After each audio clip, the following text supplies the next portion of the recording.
Okay, so let's move on to something more interesting. Tell us about the Todd Skinner route in Yosemite. Explain where it is and tell us about the route, and then I'll let you go get your breakfast. Well, so Todd Skinner was working on a route on Leaning Tower when he died, but he like eyeballed this line below the Leaning Tower, because the Leaning Tower is actually like, let's see, from your angle, it's like a big leaning tower, but then below it there's like an approach wall.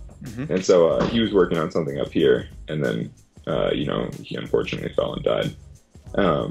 The wall below is just this empty wall, and he sort of talked about like having an approach up to the Leaning Tower, because normally there's like a ledge in between them. You normally like circle around and then hike the ledge out to the base of the wall. Yeah. So he was like, oh, you could like a 4-pitch route to get straight up to the tower, and then I was like, oh, that's cool. And he had pointed at this specific line, this really prominent looking arête, and so I was like, oh, I'm gonna finish Todd's little approach thing, just to, I don't know. Mostly, I don't really know how to drill bolts. I don't know how to put up roots really, and I was like, oh, it'll be a perfect practice type thing, because it's really easy to wrap from the tower down, look at the face, like set it up how you think it should be, So I did that as kind of like a little side project in the valley this season. Is it a good route? It's an okay route. It's kind of stupid, honestly, because I don't really know how to drill bolts. It's also just a really gross style of like clawing your way up terrible crimps up it's basically a blank face,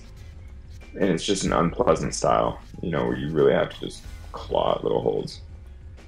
I was like, but I'm glad I did it. It was a totally good learning experience. I learned how to hand drill, and I learned the whole process. Basically, I have a better appreciation for how much work it is for people to put up roots.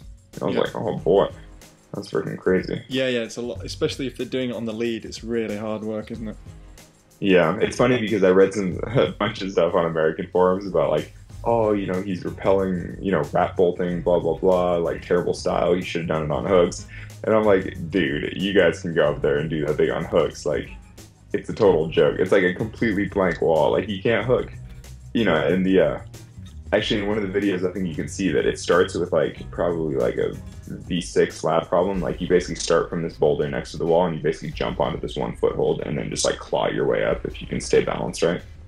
And so I put the first bolt basically at the highest point that you could stay clipped feasibly, just so that you can actually protect the boulder from, because otherwise you're just going to fall on these rocks, I don't know. Basically, I was like, people should go try it, and then they can start commenting on like, the style and the appropriate way to do it, and should have used hooks. I'm like, yeah, you go look for a hook placement, like maybe I should have saved it for the next generation, Yeah, whatever. Absolutely. The next generation are all queuing up for it.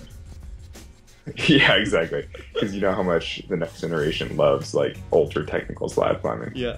Okay. Yeah. And what are your plans for the next few months? Actually, it's kind of. So tomorrow we're starting down the Green River, going on like a 10-day raft trip, putting up, desert cracks and stuff. Oh, cool. Out of a raft would be kind of exciting. And then I'll go to Yosemite for a little bit, and then going to Alaska actually with Renan and Freddie, if you know them. Okay. But yeah, checking out some bigger walls. Yeah, I'm thinking about trying to rat bolt one of those 5,000 foot pillars. Just to really show what the future is all about. I look forward to seeing it. I have plenty of things to say about that. Nice one. Hey, thanks for the Skype interview. Yeah, cool. All right, have a good time. Okay, nice one, Alex. Bye.